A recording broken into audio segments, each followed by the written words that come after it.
পৃথিবীর তৃতীয় মহাপাপ মিথ্যা সাক্ষী, কিন্তু ভাষা এমন নয়। অবাক ভাষা সুদের। সুদের পাপের যে ভাষা আল্লাহর নবী উল্লেখ করেছেন, পৃথিবীতে এমন কোনো পাপ নাই যেই পাপের ভাষা সুদের পাপের ভাষার মতো। মানুষ হত্যা মহাপাপ, ভাষা এমন নয়। 1 টাকা সুদ খাই যদি জেনে শুনে 36 বার জেনা করলে যা পাপ হবে, 1 টাকা সুদ খেলে তার চেয়ে বেশি পাপ হবে। সুদের পাপের 70টি ভাগ রয়েছে। সবচেয়ে ছোট ভাগ মায়ের সাথে জেনা করলে যেমন পাপ হয়। এরপরেও কোটি কোটি টাকা সুদ খেয়েছেন, ব্যাংক ব্যালেন্স অনেক, বাড়ি গাড়িও অনেক, দেশ বিদেশে অনেক বাড়ি। এখন আপনি আল্লাহকে বলেন, আল্লাহ আমার ভুল হয়েছে, আজ থেকে আমি সুদের লেনদেন বন্ধ করলাম, জিন্দেগিতে আর কোনো দিন সুদ খাবো না, আমাকে মাফ করো, ইনশাল্লাহ সব পাপ ক্ষমা হয়ে যাবে। আপনি দোকানে বসে আড্ডা পিটে আর একজনের বদনাম করেছেন, ক্ষমা চান দেখি। কোনো একদিন যদি কান্নাকাটি করে ক্ষমা হয়ে যায়, তাহলে জানতে হবে ইসলাম ধর্ম মিথ্যা। ইসলাম ধর্ম মিথ্যা নয়, ইসলাম ধর্ম সত্য, এ কথাই ঠিক। আপনার পাপ ক্ষমা হবে না, এ কথাই ঠিক। যার বদনাম করেছেন তার কাছে ক্ষমা নেন, এর নাম আল্লাহর সাথে জড়িত পাপ। গীবাত, পরনিন্দা, আল্লাহর সাথে জড়িত পাপ। আল্লাহ তাআলা বলেন, ওয়াইলুল লিকুল্লি হুমাযাতিল লুমাযা। সামনে বদনাম করে যে, পিছনে বদনাম করে যে, অয়েল নামক জাহান্নামে যাবে সে। আল্লাহ বলেন, সামনে বদনাম করে যে, পিছনে গীবাত করে যে, ধ্বংস সুনিশ্চিত সে অয়েল নামক জাহান্নামে চলে গেছে।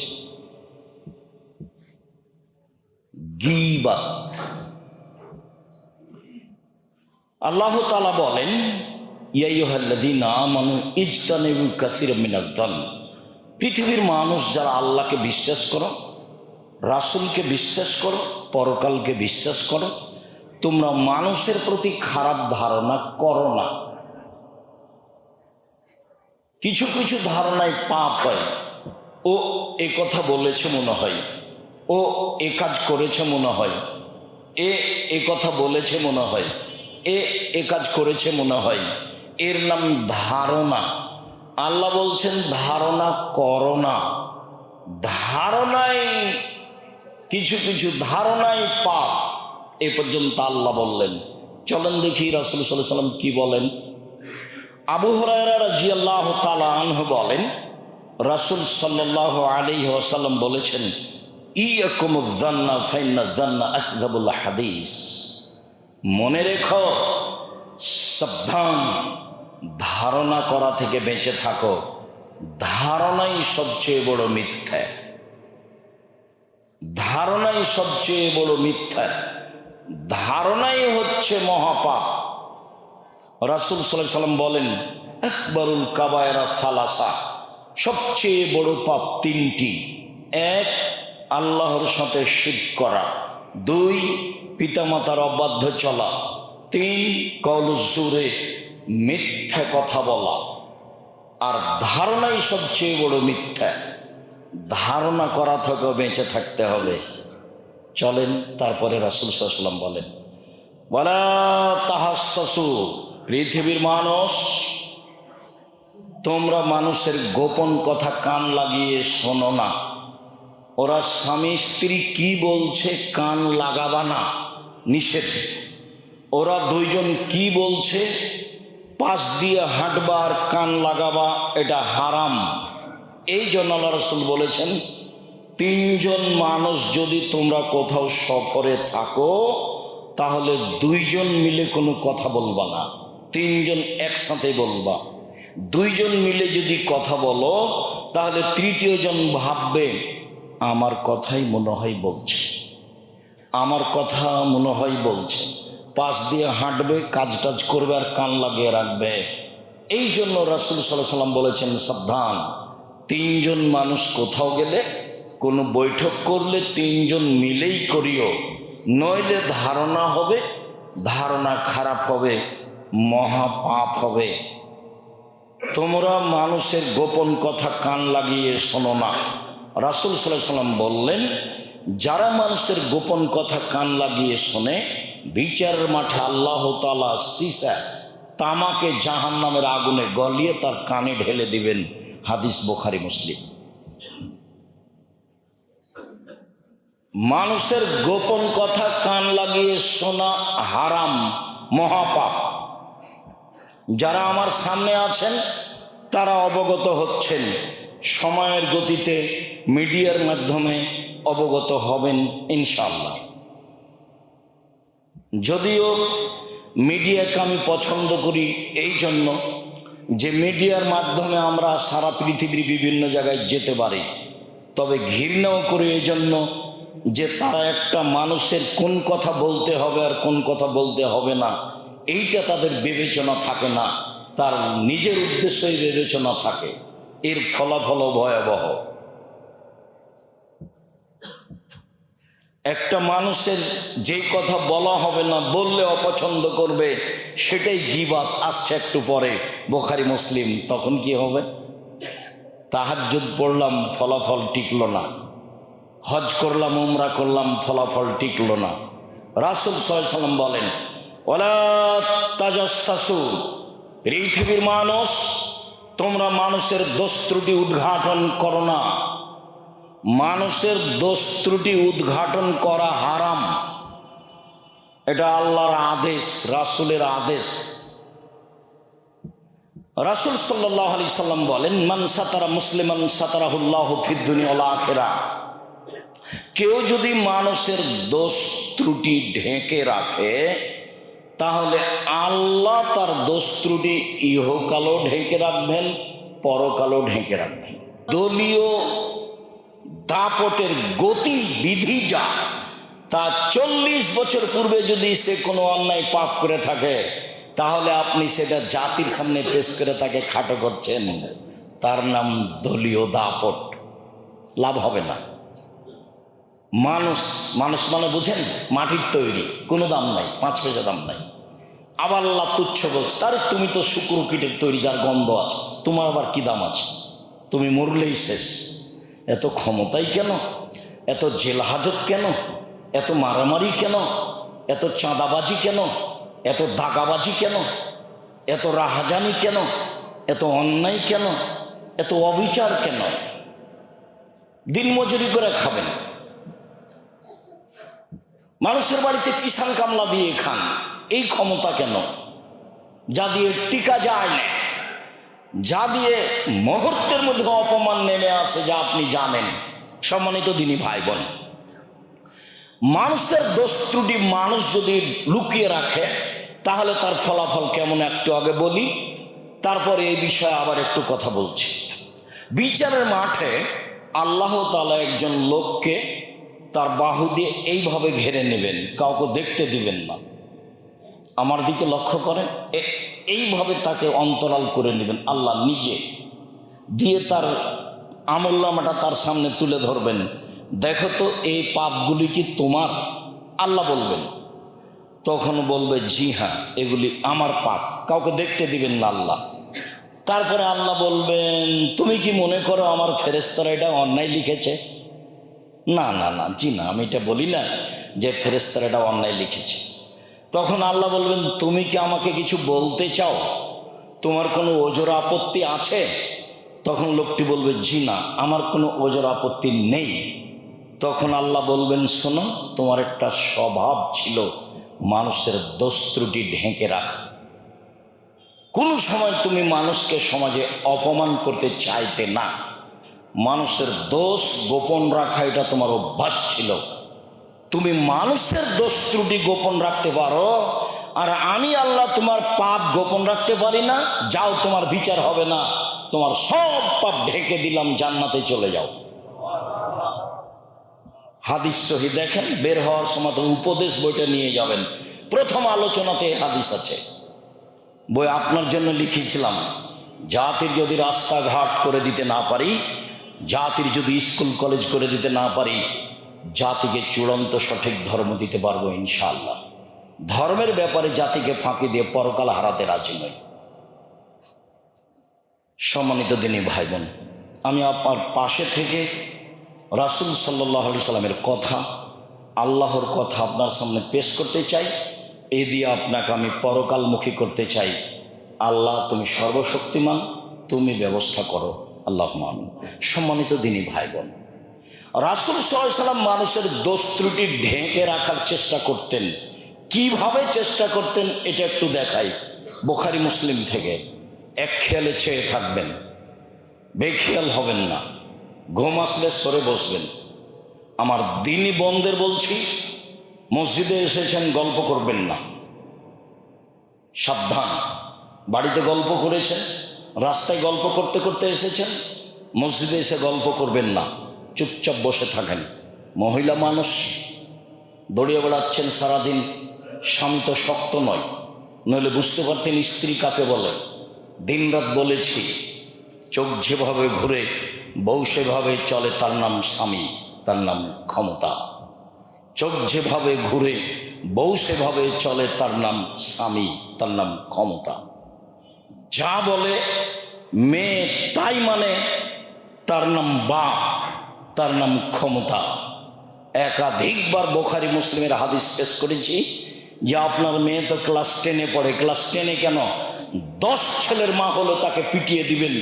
হাদিস বুখারী মুসলিম, তার নাম বাপ। বাপের কাছে বেটি কোনোদিন বড় হয় না। একাধিক হাদিস, তার নাম বাপ।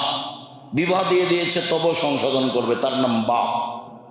নাতি নাতিন সামনে নিয়ে এসেছে, সাথে নিয়ে এসেছে, নাতিও 4-5 জন, নাতনিও 4-5 জন, তারপরে বাপ মেয়েকে পিটিয়ে দিবে, তার নাম বাপ। হাদিস বুখারী মুসলিম।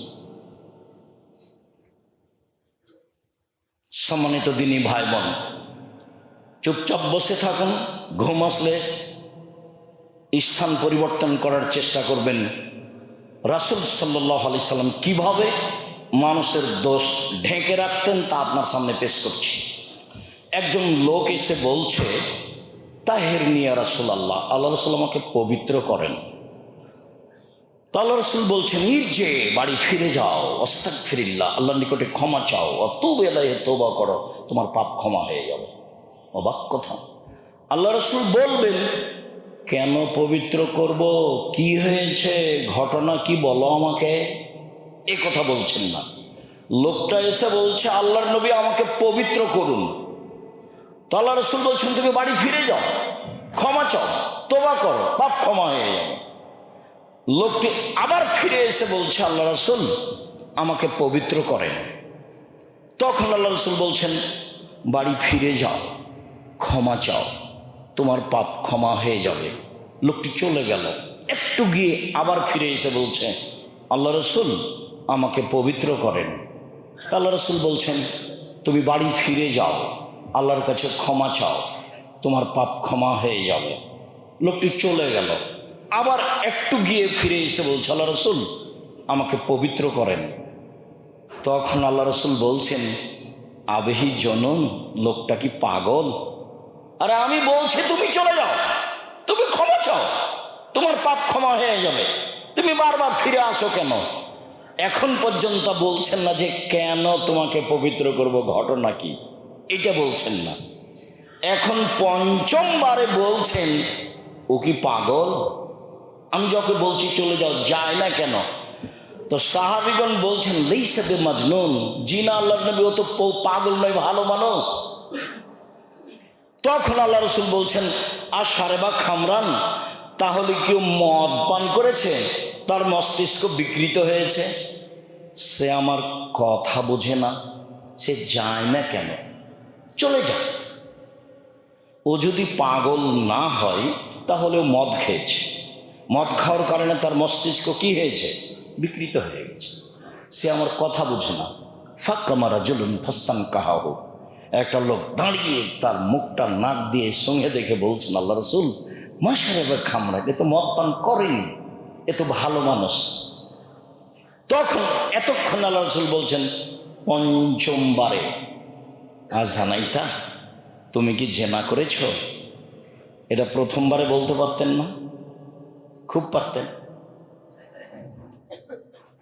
পঞ্চমবারে বলছেন, তুমি কি জেনা করেছো? তখন সাহাবী বললেন, মানুষ বৈধভাবে যা করে আমি অবৈধভাবে তা করেছি, বিচার করে দেন। আল্লাহ রাসূল বললেন, ঠিক আছে যাও, এই যাও, মাঠে নিয়ে যাও, ইট ঢিল পাথর দিয়ে মেরে ফেলো, ঘটনা শেষ। হাদিস বুখারী মুসলিম।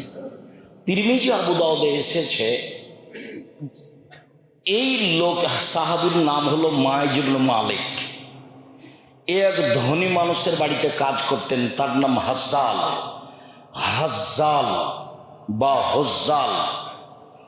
তার স্ত্রীর সাথে দুর্ঘটনা ঘটে। তখন হজ্জাল বলে, মাইজ, ঘটনাটা ঘটেই গেছে, তোমাকে তো আমি খুব ভালোবাসি, তুমি একটু রাসূলের কাছে যাও, বিষয়টি পেশ করো, দেখো তো কি হয়। মালিকের কথা শুনে রাসূলের কাছে এসেছে। রাসূলের কাছে এসে যা হওয়ার তাই হলো। এখন শুনেন, কোনো একদিন, ঘটনা শেষ, কোনো একদিন রাস্তায় আল্লাহ রাসূল আসছেন আর হজ্জাল এই মাইজ ইবনে মালিকের মালিক যাচ্ছেন, মুখামুখি দেখা। তখন আল্লাহ রাসূল বলছেন, ওহ হজ্জাল, লাউ সাতারতা মাইজ ইবনে মালিক বেসবে। আরে মাইজ ইবনে মালিকের ঘটনাটা তুমি যদি লুকিয়ে রাখতে, তুমি গোপন রেখে দিতে, কাউকে বলতে না, আমার কাছে পাঠাতা না, তাহলে যে কত ভালো হতো। আমার কাছে কেন পাঠালে তুমি? আমার কাছে কথা প্রকাশ হলে তার বিচার হবেই। উনি নিজে চেষ্টা করেছেন গোপন রাখার, কিন্তু শেষ পর্যন্ত হয়নি। কি চেষ্টা করেছেন সেটা আপনি বুঝতে পারলেন। হাদিস বুখারী মুসলিম। এবার যে লোকটা তাকে পাঠিয়েছে মালিক, তাকে আল্লাহ রাসূল বলছেন, ওহ হজ্জাল, তুমি যদি মাইজ ইবনে মালিকের ঘটনাটা লুকিয়ে রাখতে, তাহলে কত ভালো হতো, কতই না ভালো হতো। তুমি আমার কাছে কেন পাঠালে তাকে? এর নাম ইসলাম, এর নাম স্বভাব, এর নাম নবী, এর নাম নীতি, এর নাম সদাচরণ, এর নাম আদর্শ। কোন শরমে আপনি দোকানে বসে দিন রাত মানুষের বদনাম করেন, গীবাত করেন, তাহাজ্জুদ পড়েন, প্রতি বছর হজ করতে যান, টাকা আছে আপনি উমরা করতে যান, কি মনে করেন আপনি ধর্মকে? অত সহজ নাকি? অত সহজ? এইসব জীবন পশু প্রাণীর মতো, গরু ছাগলের মতো, কুকুর শ্রীগের মতো। বেঁচে থাকা না থাকা দুটাই সমান। বুঝেও বুঝে না ওরা, অন্তর আছে বুঝে না, দেখেও দেখে না ওরা, চক্ষু আছে দেখে না, শোনেও শোনে না ওরা, কান আছে শোনে না। উলায়েকা কালা নাম, তারা পশু প্রাণীর মতো, তারা গরু ছাগলের মতো, তারা কুকুর শ্রীগের মতো, ভালো মাজাল বরং তার চেয়ে খারাপ। রাসূল সাল্লাল্লাহু আলাইহি ওয়াসাল্লাম মানুষের দোষ ত্রুটি ঢেকে রাখার চেষ্টা করতেন। কিভাবে চেষ্টা করতেন এটা একটু দেখাই, বুখারী মুসলিম থেকে। এক খেয়ালে চেয়ে থাকবেন, বেখেয়াল হবেন না। ঘুম আসলে সরে বসবেন। আমার দিনই বন্ধের বলছি, মসজিদে এসেছেন, গল্প করবেন না, সাবধান। বাড়িতে গল্প করেছেন, রাস্তায় গল্প করতে করতে এসেছেন, মসজিদে এসে গল্প করবেন না, চুপচাপ বসে থাকেন। মহিলা মানুষ, দৌড়িয়ে বেড়াচ্ছেন সারাদিন, স্বামী তো শক্ত নয়, নইলে বুঝতে পারতেন স্ত্রী কাকে বলে। দিনরাত বলেছি, চোখ যেভাবে ঘুরে বউ সেভাবে চলে, তার নাম স্বামী, তার নাম ক্ষমতা। চোখ যেভাবে ঘুরে বউ সেভাবে চলে, তার নাম স্বামী, তার নাম ক্ষমতা। যা বলে মেয়ে তাই মানে, তার নাম বাপ, তার নাম ক্ষমতা। একাধিকবার বুখারী মুসলিমের হাদিস পেশ করেছি যে আপনার মেয়ে তো ক্লাস 10-এ পড়ে, ক্লাস 10-এ কেন, 10 ছেলের মা হলো তাকে পিটিয়ে দিবেন। হাদিস বুখারী মুসলিম, তার নাম বাপ। বাপের কাছে বেটি কোনোদিন বড় হয় না। একাধিক হাদিস, তার নাম বাপ। বিবাহ দিয়ে দিয়েছে তবু সংশোধন করবে, তার নাম বাপ। নাতি নাতিন সামনে নিয়ে এসেছে, সাথে নিয়ে এসেছে, নাতিও 4-5 জন, নাতনিও 4-5 জন, তারপরে বাপ মেয়েকে পিটিয়ে দিবে, তার নাম বাপ। হাদিস বুখারী মুসলিম। সম্মানিত দিনী ভাই বোন, চুপচাপ বসে থাকুন। ঘুম আসলে স্থান পরিবর্তন করার চেষ্টা করবেন। রাসূল সাল্লাল্লাহু আলাইহি সাল্লাম কিভাবে মানুষের দোষ ঢেকে রাখতেন, তা আপনার সামনে পেশ করছি। একজন লোক এসে বলছে, তাহেরনি ইয়া রাসূলুল্লাহ, আল্লাহ রাসূল আমাকে পবিত্র করেন। তা আল্লাহ রাসূল বলছেন, ইরজে, বাড়ি ফিরে যাও, আস্তাগফিরিল্লাহ, আল্লাহর নিকটে ক্ষমা চাও, তুব ইলাইহি, তওবা করো, তোমার পাপ ক্ষমা হয়ে যাবে। অবাক কথা, আল্লাহ রাসূল বলবেন কেন পবিত্র করব, কি হয়েছে, ঘটনা কি বলো আমাকে, এ কথা বলছেন না। লোকটা এসে বলছে, আল্লাহর নবী আমাকে পবিত্র করুন। তো আল্লাহ রাসূল বলছেন, তুমি বাড়ি ফিরে যাও, ক্ষমা চাও, তওবা করো, পাপ ক্ষমা হয়ে যাবে। লোকটি আবার ফিরে এসে বলছে, আল্লাহ রাসূল আমাকে পবিত্র করেন। তখন আল্লাহ রাসূল বলছেন, বাড়ি ফিরে যাও, ক্ষমা চাও, তোমার পাপ ক্ষমা হয়ে যাবে। লোকটি চলে গেল। একটু গিয়ে আবার ফিরে এসে বলছে, আল্লাহ রাসূল আমাকে পবিত্র করেন। তা আল্লাহ রাসূল বলছেন, তুমি বাড়ি ফিরে যাও, আল্লাহর কাছে ক্ষমা চাও, তোমার পাপ ক্ষমা হয়ে যাবে। লোকটি চলে গেল। আবার একটু গিয়ে ফিরে এসে বলছে, আল্লাহ রাসূল আমাকে পবিত্র করেন। তখন আল্লাহ রাসূল বলছেন, আবেহি জনন, লোকটা কি পাগল? আরে আমি বলছি তুমি চলে যাও, তুমি ক্ষমা চাও, তোমার পাপ ক্ষমা হয়ে যাবে, তুমি বারবার ফিরে আসো কেন? এখন পর্যন্ত বলছেন না যে কেন তোমাকে পবিত্র করব, ঘটনা কি, এটা বলছেন না। এখন পঞ্চমবারে বলছেন, ও কি পাগল? আমি যখন বলছি চলে যাও, যায় না কেন? তো সাহাবীগণ বলছেন, লাইসা বিমাজনুন, জি না আল্লাহর নবী, ও তো পাগল নয়, ভালো মানুষ। তখন আল্লাহ রাসূল বলছেন, আর সারেবা খামরান, তাহলে কেউ মদ পান করেছে, তার মস্তিষ্ক বিকৃত হয়েছে, সে আমার কথা বোঝে না, সে যায় না কেন? চলে যায়। ও যদি পাগল না হয় তাহলে ও মদ খেয়েছে, মদ খাওয়ার কারণে তার মস্তিষ্ক কি হয়েছে, বিকৃত হয়ে গেছে, সে আমার কথা বোঝে না। ফাক্কামারা জুলুন ফাস্তান কাহাহু, একটা লোক দাঁড়িয়ে তার মুখটা নাক দিয়ে সঙ্গে দেখে বলছেন, আল্লাহ রাসূল মাশারাবা খামরা, এ তো মদ পান করেনি, এ তো ভালো মানুষ। তখন এতক্ষণ আল্লাহ রাসূল বলছেন, পঞ্চমবারে, আজানাইতা, তুমি কি জেনা করেছ? এটা প্রথমবারে বলতে পারতেন না? খুব পারতেন। পঞ্চমবারে বলছেন, তুমি কি জেনা করেছ? তখন সাহাবী বললেন, মানুষ বৈধভাবে যা করে আমি অবৈধভাবে তা করেছি, বিচার করে দেন।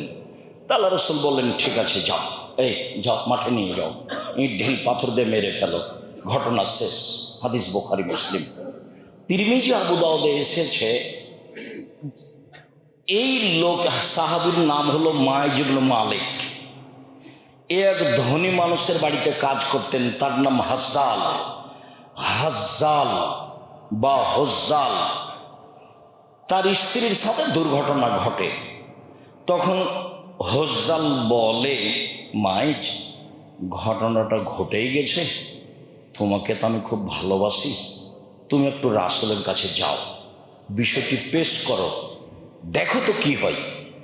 মালিকের কথা শুনে রাসূলের কাছে এসেছে। রাসূলের কাছে এসে যা হওয়ার তাই হলো।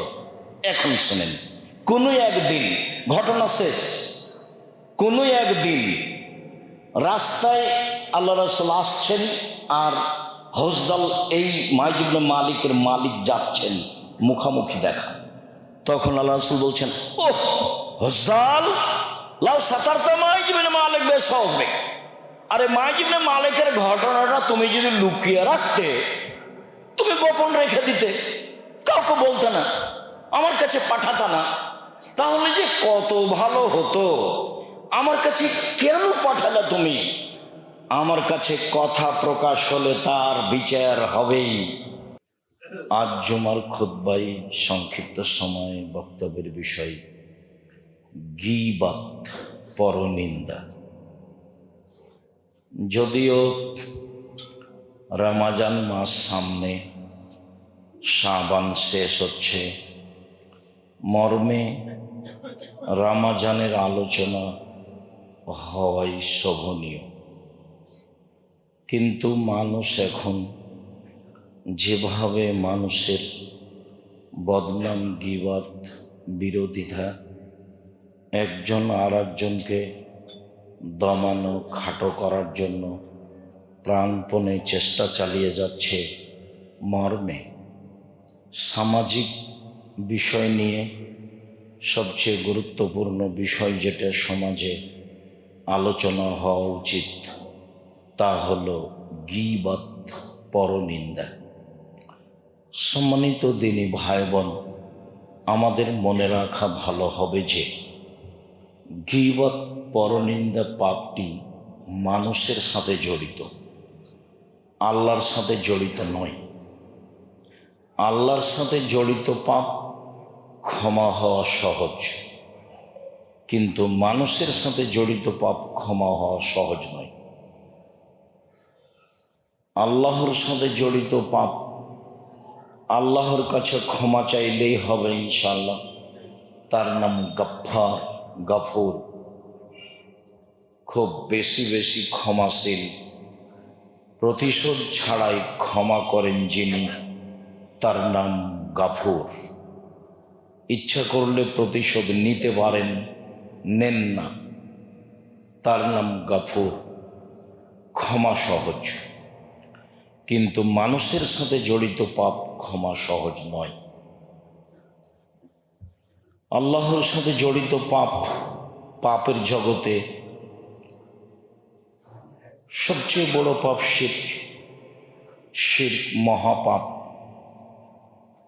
পাপের সিরিয়ালে 1 নম্বর বড় পাপ হচ্ছে শিরক। আজীবন মানুষ শিরক করেছে, কবরে সিজদা করেছে, কবরের কাছে কিছু চেয়েছে, এখন বলছে আল্লাহ আমার ভুল হয়েছে, আমি কখনোই কাজ করব না। আমি এ মর্মে স্বীকারোক্তি দিচ্ছি যে আমি ভবিষ্যতে মরা পর্যন্ত কোনো দিন শিরকের সাথে সম্পৃক্ত হব না, তুমি আমাকে ক্ষমা করো, ইনশাল্লাহ পাপ ক্ষমা হয়ে যাবে। জেনা মহাপাপ। যেসব পাপের কারণে মানুষকে 100 লাঠি পিটিয়ে এলাকা থেকে 1 বছরের জন্য তাড়িয়ে দিতে হয়, যেসব পাপের কারণে মানুষকে হত্যা করতে হয়, 3 শ্রেণীর মানুষকে হত্যা করতে হয়, তার 2 শ্রেণীর মানুষের বাঁচার পথ আছে। 1, বলল যে আমি কোরআন মাজিদ মানি না, বলল যে গাভীর দুধ হারাম, তাহলে সে ধর্মচ্যুত হয়েছে, তাকে সরকারিভাবে হত্যা করতে হবে, মুরতাদ। ফাঁসির মঞ্চে নিয়ে যাওয়া হয়েছে, তখনও বলছে আমার ভুল হয়েছে, আমার ভুল হয়েছে, আমি এই কথা ফিরিয়ে নিলাম, তাহলে তার আর ফাঁসি হবে না, বেঁচে গেল। 2, কেসাস। আপনি আমাকে হত্যা করেছেন, আমার বাপ মা আপনাকে হত্যা করে নেবে, এ কথাই ঠিক, তার নাম কেসাস। সরকারিভাবে আপনাকে ফাঁসির মঞ্চে নিয়ে যাওয়া হয়েছে, তখন আমার বাপ মা বলছে না না আমরা কেসাস নিব না, মাফ করে দিলাম, মাফ করে দিলাম, তখন আপনার আর ফাঁসি হবে না, আপনাকে ফাঁসির মঞ্চ থেকে নামিয়ে নেওয়া হবে, তবে অপরাধ ছিল হত্যার যোগ্য। 3, বিবাহ করার পরে যদি মানুষ জেনায় লিপ্ত হয়, তাকেও হত্যা করতে হবে, ইট ঢেল পাথর দিয়ে। পৃথিবীতে এমন কোনো পথঘাট নেই যেই পথঘাট দিয়ে তাকে বাঁচানো যেতে পারে, পৃথিবীতে কোনো পথই নেই। বিবাহ করার পরে যারা জেনায় লিপ্ত হয়েছে তাদেরকে শরী বিধান তাকে হত্যা করতে হবে, এছাড়া দুনিয়াতে কোনো পথঘাট নেই। মহাপাপ আল্লাহ ইচ্ছা করলে ক্ষমা করতে পারেন, মানে অনেক বড় পাপ, এরপরেও আপনি আল্লাহর কাছে ক্ষমা চান, দৃঢ় বিশ্বাস রাখবেন যে বিচার হয়নি, পাপও কেউ জানে না, আপনি ক্ষমা চান, ক্ষমা হয়ে যাবে ইনশাআল্লাহ। কেন? এই পাপ তার সাথে জড়িত। একটা মানুষের গীবাত করেছেন, দোকানপাটে বসে বললেন অমুক চেয়ারম্যান খুব খারাপ, বদের গোড়া, তা এখন আপনি ওর জন্য ক্ষমা চান, কাবা ঘরে চলে যান, গিলাপ ধরে মরা পর্যন্ত ক্ষমা চান। যদি চেয়ারম্যান খারাপ এই কথাটার পাপ মরা পর্যন্ত কাবা ঘরের গিলাপ ধরে কান্নাকাটি করে যদি ক্ষমা হয়ে যায়, তাহলে ইসলাম ধর্ম মিথ্যা। নাউজুবিল্লাহ। ইসলাম ধর্ম মিথ্যা নয়, আপনার পাপ ক্ষমা হবে না। যার বদনাম করেছেন তার হাত ধরে ক্ষমা নেন। বদনাম করেছেন একজনের আর ক্ষমা করবেন আল্লাহ, তখন আল্লাহ হয়ে যাবেন জালেম, অত্যাচারী। আল্লাহ নিজে বলছেন, ইন্নী হারামতু যুলমা আলাইয়া, আমি আল্লাহ নিজের উপরে জুলুমকে হারাম করেছি। তুমি অপমান করেছো তাকে, আর ক্ষমা করব আমি, এমন কাজ আমি আল্লাহ করি না। তুমি জুলুম করেছো তার উপরে, আর ক্ষমা করব আমি, এমন কাজ আমি আল্লাহ করি না। এমন কাজ করলে আমি আল্লাহ জালেম হয়ে যাব। আমি আল্লাহ নিজের উপরে জুলুমকে হারাম করেছি। তার নাম গীবাত। মনে রাখা ভালো হবে যে যেসব পাপের কারণে সরাসরি জাহান্নাম ঘোষণা হয়েছে তার নাম গীবাত, পরনিন্দা। সুদ মহাপাপ, এ কথাই ঠিক। আরো অবাক যে পাপের জগতে সুদের পাপের যে ভাষা উল্লেখ আছে, পৃথিবীতে আর কোনো পাপের ভাষা ওইভাবে উল্লেখ নেই। আগে ভাষাটা শোনাই। রাসূল সাল্লাল্লাহু আলাইহি ওয়াসাল্লাম বলেন, মাইয়াকুলু দিরহাম রিবা ওয়া ইয়ালাম আসাদ্দু মিন সিত্তাতি ওয়া সালাসিনা জিনিয়া। কে যদি জেনে শুনে 1 টাকা সুদ খায়, 36 বার জেনা করে যত পাপ হবে, 1 টাকা সুদ খেলে তার চেয়ে বেশি পাপ হবে। তিনি বলেন, আর রিবা সাবুনা জুজান আইসরা আইন করো জুলুমাহু। সুদের পাপের 70টি ভাগ রয়েছে, ছোট থেকে বড়, বড় থেকে ছোট। তার সবচেয়ে ছোট পাপ হলো সুদের পাপ।